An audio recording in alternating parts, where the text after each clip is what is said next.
I've had a wonderful time with this class this summer, and I've really made an effort to try to hang out with them a little bit more than I have done in the past. So I've snuck up on them during lunch and showed up at the house, and it's just been a real neat thing for me. And as I sort of think about it, as we wrap up this program, these very, very fast 6 weeks, I have some suggestions for family and friends as your son or daughter or loved one returns. I think for the first 24 hours, I've encouraged drinking a lot of water. They've been involved in presenting all week long in terms of, they've done the poster presentations this afternoon, and all week they've been doing PowerPoint presentations, and I'm sure that they're really thirsty and they've been doing a lot of work. They also need sleep. I would allow them to sleep in bed at least until noon. But if you knock on a bedroom door, please add, no, it's not Lisa. No, it's not Portland. I just want you to wake up and make sure you're alive. I'd also suggest that you don't use the words, I think it's time for a heart-to-heart. I use that several times during the program, and I think it'll bring back, let's say, mixed emotions and memories. Over the past 6 weeks, we've learned a little bit more about that famous four-letter word, life. We selected this class because we saw great potential and passion for a career in helping others. And I kind of looked at a number of things that people said who were here just to give me a sense and give you a sense of who's in the room and give you a sense of why we selected them. So just a couple of comments, and I could have picked from any application, I'm sure. Here's a quote. I believe a successful physician is one who has outstanding leadership skills and is full of compassion. Throughout high school, second quote, throughout high school, I was focused and determined to give 110% in everything I did to achieve my goal of attending college. It was often difficult to know which step to take because I was the first generation to attend college. Third quote. My advice to anyone is that no matter how tough it may seem, no matter how impossible things look, hold on to your dreams, because although it might take time and perseverance, it can still be achieved. Fourth quote. I'm sorry, but I don't speak English. Thank you. Speak slowly. These were about the only phrases I knew how to pronounce correctly when we first arrived here in the U.S. in the summer of 1996. I was able to overcome every barrier and graduate from ESL in my first year here, while also skipping an entire grade level. I plan to transfer the same success to medicine, which I also love. Now, you got to take notes like that, right? I was very, very impressed.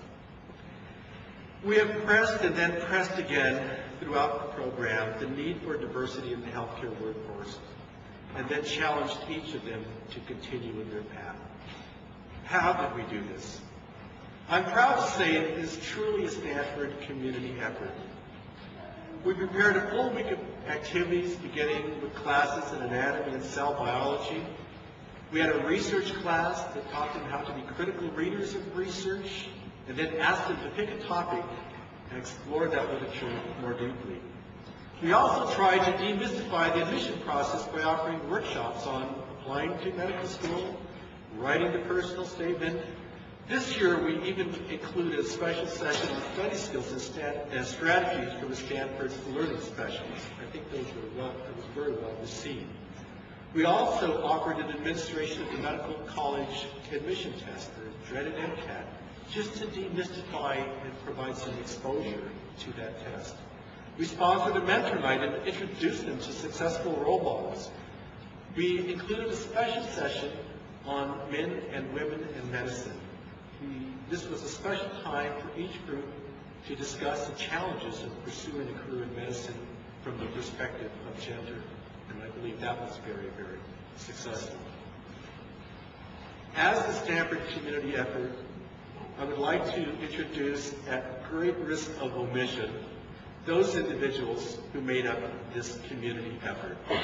I'd like to begin with our instructors, and when I call your name, would you just stand and please remain standing? Griselda Barrigan, was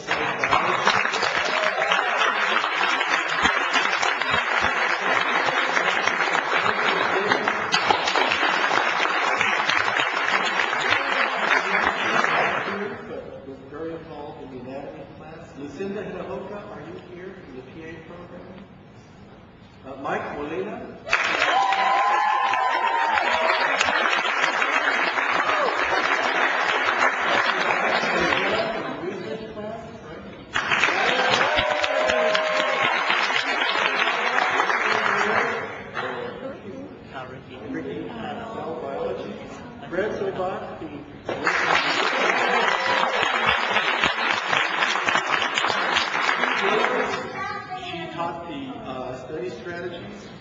Jerry Zambrano for the research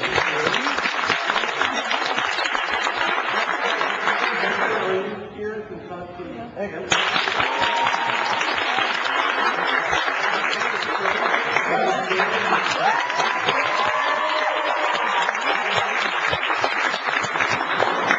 Thank you. So you see, and there are others. You all may sit down. We've had some special people who have worked with us over the years. Unfortunately, they are not here, but we wanted to acknowledge them. Dr. Philip Harder, who has taught the suturing class from our early classes and did not flinch when we said, surprise, we've gone from 25 to 44 students, and can you still help us? And he was right there. Linda Bracken, who is a nurse in the ER department, who has really facilitated that work. And this year, Karen Stewart from the emergency department. Karen, are you here? I guess she did not make it. But in addition to that, we've also had, we've called upon our medical students to assist us in terms of mock interviews and also to serve in our academic advisor role.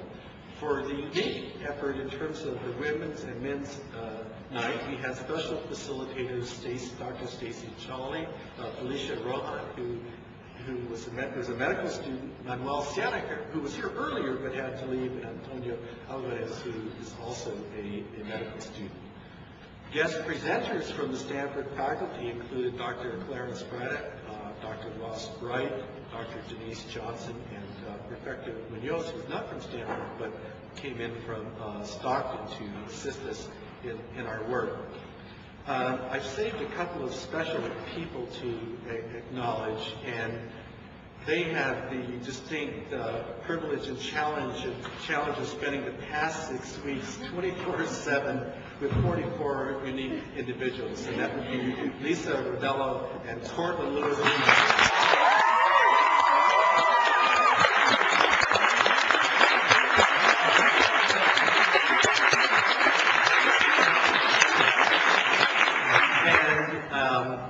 And another person who has been with this program from its beginning, tends to provide leadership, vision, so many aspects in terms of contributing to the success of this program. Ms. Fitzgerald, would you please stand up?